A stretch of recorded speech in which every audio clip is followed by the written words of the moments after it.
पुराने समय की बात है। एक राजा था जिसने 15-20 जंगली कुत्ते पाल रखे थे। इस जंगली कुत्तों का इस्तेमाल वो लोगों को उनके द्वारा की गई गलतियों पर मौत की सज़ा देने के लिए करता था। एक दिन राजा के एक 10 साल पुराने मंत्री से कोई गलती हो जाती है। राजा अपने मंत्री से बहुत क्रोधित होते हैं और वो ये तय करते हैं कि मैं इस मंत्री को जंगली कुत्तों से मौत की सज़ा दूंगा।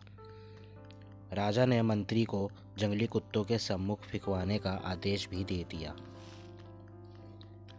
सज़ा देने से पहले राजा ने मंत्री से उसकी आखिरी इच्छा पूछी। मंत्री ने राजा से कहा कि मैंने आपकी 10 सालों से सेवा की है, इसलिए मैं सज़ा पाने से पहले आपसे 10 दिन की मोहलत चाहता हूँ। राजा ने कहा, अच्छा ठीक है, मैं तुम्हें 10 दिनों की मोहलत देता हूँ। 10 दिनों के बाद राजा के सैनिक मंत्री को पकड़ लाते हैं। राजा का आदेश मानते हुए सैनिक उस मंत्री को जंगली कुत्तों के सामने फेंक देते हैं। किंतु राजा ने जो सोचा था उससे कुछ उल्टा ही होता है। वो जंगली कुत्ते मंत्री पर टूट पड़ने की बजाय अपनी पूंछ हिला हिला कर मंत्री के ऊपर कूदने लगते हैं। वो जंगली कुत्ते मंत्री का पैर चाटने लगते हैं। ये सब देखकर राजा आश्चर्यचकित हो जाते हैं।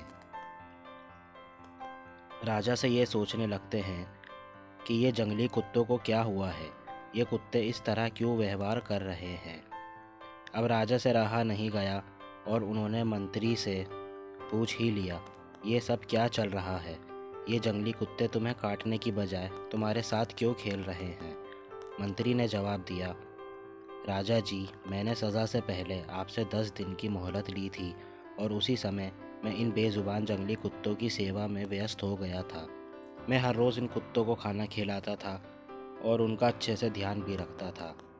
ये कुत्ते जंगली होने के बावजूद भी मेरी 10 दिन की सेवा को नहीं भूल पाए और आप राजा यानी कि प्रजा के पालक होकर भी मेरी 10 वर्षों की सेवा को भूल गए और आपने मेरी एक छोटी सी गलती पर इतनी बड़ी सज़ा सुना दी।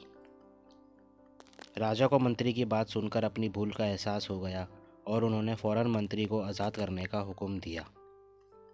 कई बार हम भी इसी राजा की तरह किसी की कोई कई सालों की अच्छाई को उसकी एक छोटी सी गलती की वजह से भुला देते हैं। हमें किसी की 1000 अच्छाइयों को उसकी एक बुराई के सामने छोटा नहीं होने देना चाहिए। हमें क्षमाशील बनना चाहिए। धन्यवाद।